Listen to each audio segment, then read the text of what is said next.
ओवैसी का विपक्षी एकता पर तंज। नीतीश कुमार के पाला बदलने पर भी साधा निशाना।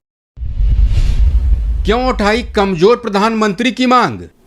2024 के लिए नीतीश कुमार का आप नाम लेते हैं, मगर जब गुजरात में जो प्रोग्राम हुआ था 2002 में, उस वक्त नीतीश भाजपा के साथ थे। फिर वो बीजेपी के साथ मिलकर बिहार में सरकार बनाए। 2015 में छोड़ दिए, 17 में फिर भाजपा के साथ आ गए।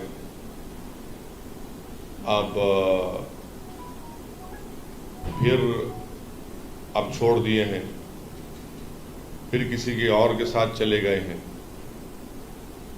तो ये नीतीश कुमार साहब जॉर्ज साहब से शुरू किए थे, जॉर्ज फर्नांडिस साहब से। अब ये हो रहा है। और कल बिहार में किसी एक जगह पर दंगा हुआ, गड़बड़ हुई, तो एक 8 साल के मुस्लिम बच्चे को अरेस्ट कर लिए, और एक बीमार जो ऑपरेशन हुआ घर में पड़ा हुआ है उसको भी उठाकर लेकर चले गए। तो 24 से पहले जो लोग कोशिश कर रहे हैं, कोशिश करिए, मगर मेरा मानना ये है कि अगर आप चेहरों से मुकाबला करेंगे नरेंद्र मोदी का, तो फिर भाजपा को फायदा हो सकता है। तो बजाय उसके जो जितने भी लोकसभा की सीटें हैं उस पर हम सबको बीजेपी से मुकाबला करने की ज़रूरत है।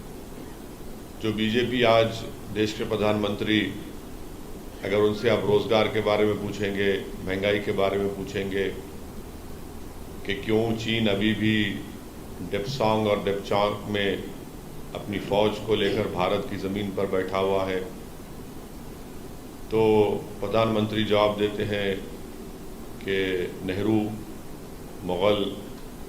ज़्यादा आप पूछते हैं कि ये इतने बड़े इंडस्ट्रियलिस्ट का कॉरपोरेट टैक्स क्यों माफ़ कर दिया गया, या जो भी उनको मदद क्यों की गई है, और किसानों को क्यों नहीं की जा रही है, तो बोलेंगे सिस्टम मुझे काम करने नहीं देता।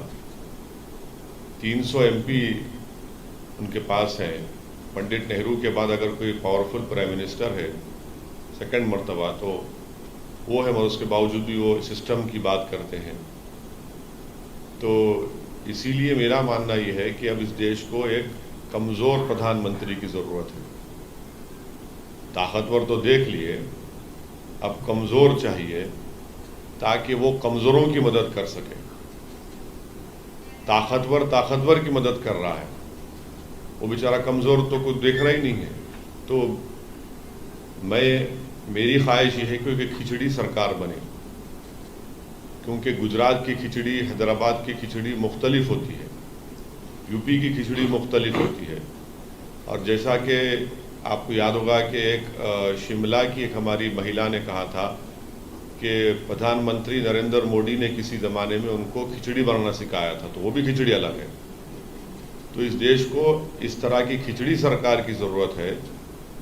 तो कमज़ोरी बन जाए प्राइम मिनिस्टर, तो कमज़ोरों का फ़ायदा होगा, क्योंकि ताकतवर बन रहे हैं तो ताकतवरों को ही फ़ायदा हो रहा है, कमज़ोरों को नहीं हो रहा है। तो 24 के लिए ये कोशिश होनी चाहिए। लाइक कीजिए, सब्सक्राइब कीजिए और शेयर कीजिए।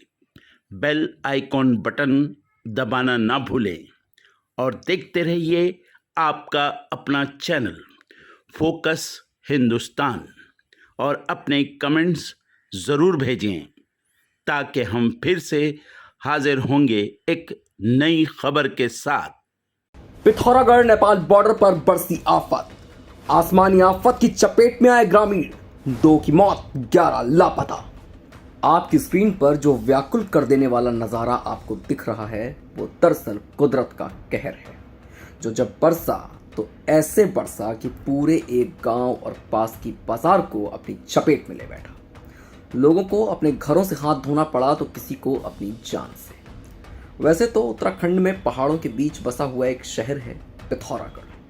कहने के लिए बहुत सुंदर डेस्टिनेशन माना जाता है, लेकिन प्राकृतिक आपदाओं से वहां के लोगों का सामना आए दिन होता रहता है।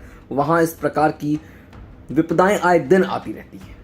9 सितंबर की रात यानी शुक्रवार की रात यहाँ कुछ ऐसा हुआ जिसने आम जनजीवन को पूरी तरह से डिस्टर्ब कर दिया। लोग डर के माहौल तले जीवन जीने को मजबूर हो गए हैं, क्योंकि कल देर रात जब ज्यादातर लोग गहरी नींद में सोए हुए थे तब अचानक से बादल फट गया, जिससे वहां बसे कई गांव और मोहल्ले आसमान से गिरे पानी से सराबोर हो गए। इस घटना में एक और जहां कई घर टूट गए तो वहीं एक महिला समेत एक और व्यक्ति की जान चली गई। अब क्योंकि ये क्षेत्र नेपाल बॉर्डर से लगता है तो ऐसे में नेपाल पर भी इस घटना का असर पड़ा और वहां भी काली नदी उफान पर आ गई। जल स्तर इतना बढ़ गया कि वो तटबंध से हटकर सड़कों पर बहने लग गई। उसके आसपास बसे हुए कई गांव पानी की चपेट में आके जलमग्न हो गए। सभी प्रभावित क्षेत्रों में वैसे तो राहत और बचाव कार्य जारी है, लेकिन अब आपको इस घटना के पीछे की पूरी खबर बताते हैं। दरअसल शुक्रवार की देर रात करीब 1 बजे लोग अपने घरों में सोए हुए थे। कुछ लोग आसपास घूम के मौसम का लुत्फ उठा रहे थे। तभी अचानक से पिथौरागढ़ नेपाल बॉर्डर पर बादल फट गया, जिससे बाढ़ का पानी वहां बसे हुए धारचूला के खोटीला गांव में घुसा और उसने तबाही मचा दी। इसके बाद ग्वाल गांव और धारचूला मल्ली बाजार में लोगों के घरों में पानी घुसने से पूरी तरह से जल भराव की स्थिति पैदा हो गई। बाहर मोहल्लों में भी तेज बहाव में पानी बहने लगा। उसके सामने जो भी आया वो टिक नहीं पाया, उसने हर चीज को अपनी चपेट में ले लिया। यहाँ तक कि लोग भी बहकर कहीं से कहीं चले गए। इसीलिए कई लोग इस वक्त तक, जब आप ये खबर सुन रहे हैं, तब भी कई लोग लापता हैं। पूरे मोहल्ले में अफरा तफरी का माहौल पैदा हो गया। जिले के डीएम ने बताया कि इस हादसे में कुल 30 घर टूट गए हैं या तो फिर क्षतिग्रस्त हुए हैं। इसके अलावा 2 लोगों की जान गई है तो वहीं 11 लोग अभी लापता हैं। नेपाल में पानी घुसने से काली नदी बांध से ऊपर उठकर सड़क पर बहने लगी, जिससे वहां का आवागमन पूरी तरीके से ठप हो गया। तो पिथौरागढ़ में भी बाढ़ के पानी के चलते नाले ओवरफ्लो होने लग गए। किसी तरह आनन फानन में एनडीआरएफ, एसडीआरएफ और स्थानीय पुलिस ने बचाव कार्य शुरू किया। प्रशासन ने बताया कि वो लगातार राहत कार्य कर रहा है।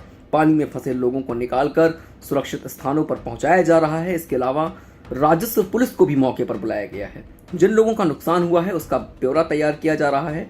जल्द ही उन्हें सरकारी सहायता दिलवाई जाएगी और जिन लोगों की मौत हुई है उन्हें भी राहत आपदा कोष से सहायता मुहैया कराई जाएगी।